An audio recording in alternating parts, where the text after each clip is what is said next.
Good morning, everyone. Welcome back to 12 Days of Vlogmas and back to my channel.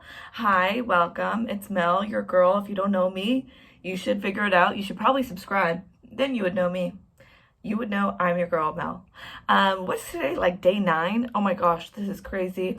I have a really busy day today. As you can see, I'm already dressed in gym attire because I'm going to run to the gym because we learned a few days ago the hot people go to the gym during the day. So that's where we're gonna go. And after the gym, I have to do laundry, I have to get ready, and I have to pack because tomorrow, you guys know, I am going to Wales. I'm gonna go have Christmas with my second cousins and my great aunt. So that'll be really exciting. I haven't seen them in like 11 years. So I'm super excited to go to Wales tomorrow, but it leads to today's theme, which is how to be with your family over the holidays. I know this is a very hotly debated topic. A lot of people talk about it, you know, because we all have our issues, we all have our problems. So I'm just going to give you a few steps, a few tips, a few tricks, and a few little secrets on how to have a better Christmas and a better holidays with your family. The ones that you really love and the ones that maybe, just maybe, you are only related. And that is all.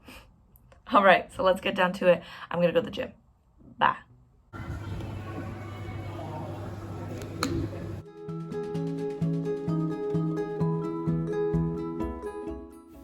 Guys, the Christmas market's over and all the lights in the Ferris wheel are turned off and it looks so sad now coming home from the gym.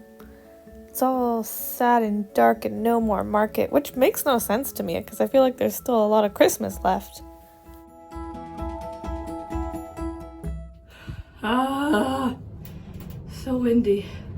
So windy, so cold. I hate. Look, I got a nice little Christmas card from my grandma. I also got a package. I have to pay basically £20, which is 40 Canadian dollars to get this package. And I know my mom paid $50 to send it. So like $100. And I know it's like just one of those envelope ones. Like it's not a box. Fuck the mail. Fuck the mail. Honestly, guys, fuck the mail. Guys, I wish I could tell you how much I hate laundry day, but I can't express it. It is a deep level of hatred. I hate, loathe entirely. Hate. All right, everyone, welcome back to my kitchen, because I have to cook a whole tray of Brussels sprouts because I'm gonna leave tomorrow and I can't let them go bad, so I have to eat them. I'm gonna quickly talk about the first step for dealing with family over the holidays. And my first step, this is like, think of it as step number 0 before we even get to the family, which is do a quick little tidy. I'm doing a deep clean, but a quick little tidy of your space before you leave. Like if you're going home for the holidays, tidy your home before you leave.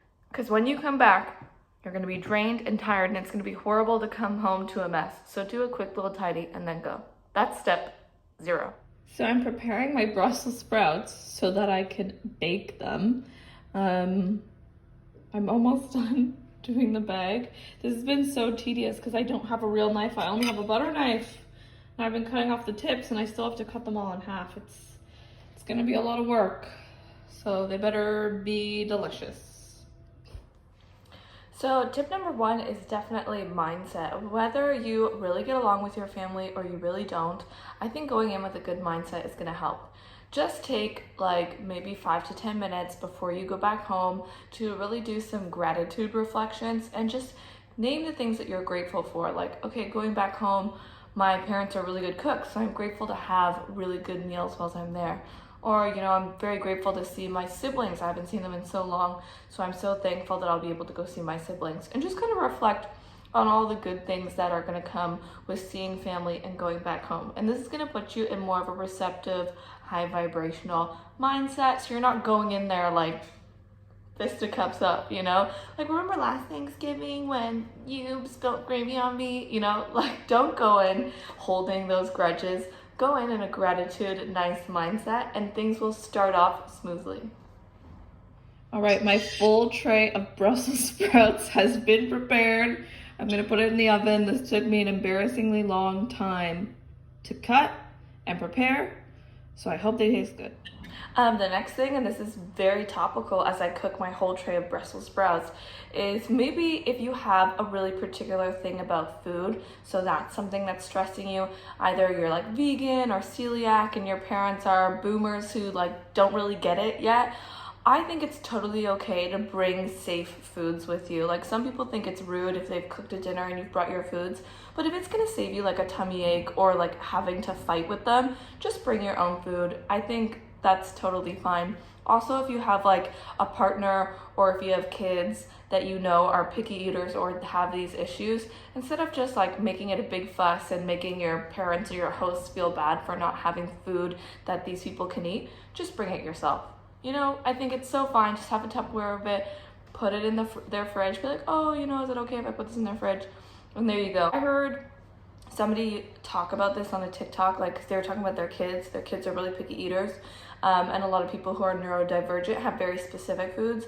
So if they just cook the kids specific food, it makes them less stressed out during the dinner, and then they're more receptive and willing to try things. So obviously, like a bunch of the people that I'm talking to right now, you guys don't have kids, but you know, if you do, if you have a partner, even yourself, if you yourself are neurodivergent and you only have specific foods that you like to eat, just bring them so you don't have that extra layer of stress in an already stressful time, like a big family dinner. I'm literally sitting in front of my stove watching my Brussels sprouts bake because they smell so good and I'm so hungry. Ah! Yum. Tip number 3 is don't overdrink. This is like a big tip. Obviously, you know, whilst you're there, the booze are flowing, there's some wine, people got coolers, you know, your uncle breaks out the whiskey. Just chill a bit, especially if you are drinking like, oh, I don't want to be here, like, oh, my younger cousins are so loud and annoying, and you're just drinking, you're gonna get drunk, and then your emotions are really gonna bubble up to the surface, and maybe you won't be the nicest dinner guest. So just be mindful of what you drink. Also make sure you're drinking water, because I know when you're like standing around talking to people, you know, you're not double fisting your Stanley mug with water and wine, but like maybe you should. Definitely have the Stanley mug somewhere on hand nearby, because I feel like people just dehydrate themselves during Christmas. Nobody is drinking water. You look around, nobody is drinking water. Everybody is drinking like wine or some sort of like festive mocktail, which has a bunch of sugar. So just remember, do not overdrink, because you will get drunk and you will fight people, and that is not what we're trying to do. Here is my beautiful plate of Brussels sprouts that I'm going to eat. I just drizzled some salad cream on top. They're looking delicious. I'm just gonna eat this whole plate of Brussels sprouts. I literally just finished putting away all my laundry, and now I am editing Vlogmas yesterday's. It's 9:22 p.m. I have to edit and post it before midnight because I have to post it today. Thankfully, the people who do kind of watch it are in Canada, so they're 5 hours behind. So you know what? It's still only 4:22, so I got the whole friggin' evening basically. But I'm almost done. It's not too much to edit. Then I have to finish filming this one and probably start editing it. Vlogmas is hard. This is hard. I wanted to show you guys my dinner because my roommate Ahmed kindly gifted me these pickled veg. He does these things, like he pickles veggies, and he has a huge jar of them, and he's always like, please have some pickles. They are so good. This man is so good at pickling vegetables. Don't tell him I said that, though. It's gonna go all to his head. So I have some pickled veg. Honestly, shout out to Ahmed for single-handedly supporting my microbiome in my gut. You know, eating that fermented food to keep all of your gut healthy. Thank you. Thank you. I also have chicken wings, celery because I need to finish my vegetables before I leave, and some ranch that again was sent by Caroline and Sarah. Shout out to them as well. Look, I just have love and friends on my plate. How nice. All right, so I made a cup of tea.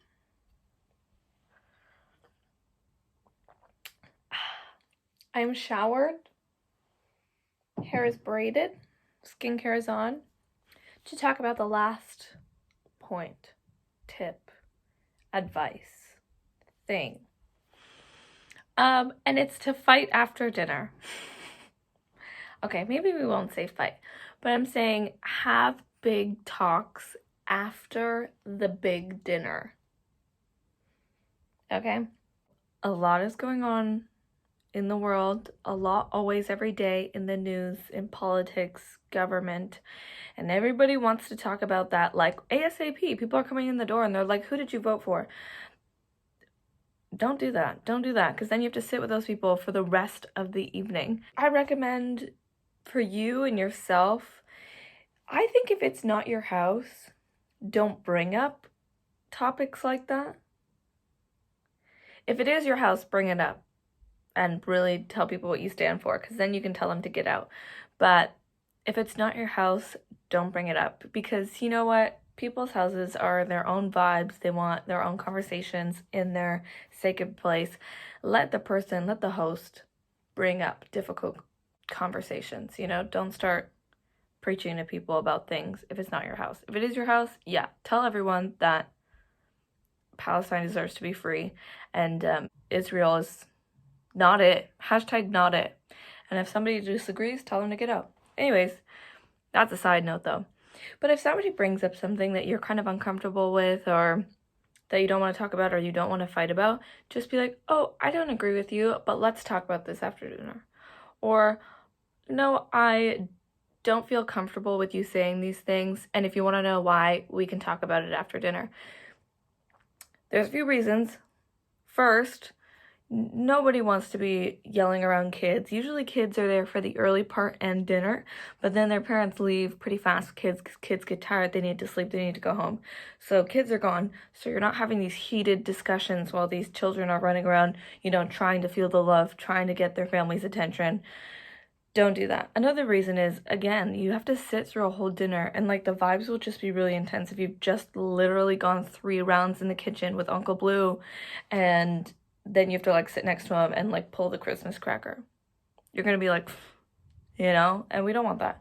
So just table the discussions for after dinner. Also, it gives people time to reflect. See if somebody said something, homophobic or racist, or again, something that you have found offensive and you've told them, I don't really agree with what you're saying, or what you said is really uncomfortable for me. Let's talk about it after dinner. It gives them time to reflect. They can use their big adult brains to reflect on maybe why what they said was not appropriate. And at the end of dinner, either they will go, you know what, you're right, I'm sorry, or I've thought about it, da-da-da, and then it's over and you don't even need to talk about it, or they've thought about it long and hard, but they've kind of cooled down, from being told no. When you say someone I don't agree, blah, blah, blah, they feel that kind of defensiveness, but now that's simmered away so you can talk about it, and those are all pluses because we don't want to be arguing, we don't want to be fighting and exchanging fire. So that's my biggest last final tip about talking about hard things. Fight after dinner, and don't bring up things to fight about unless it's your house. If I was holding a Christmas dinner, I would literally write Free Palestine on the table.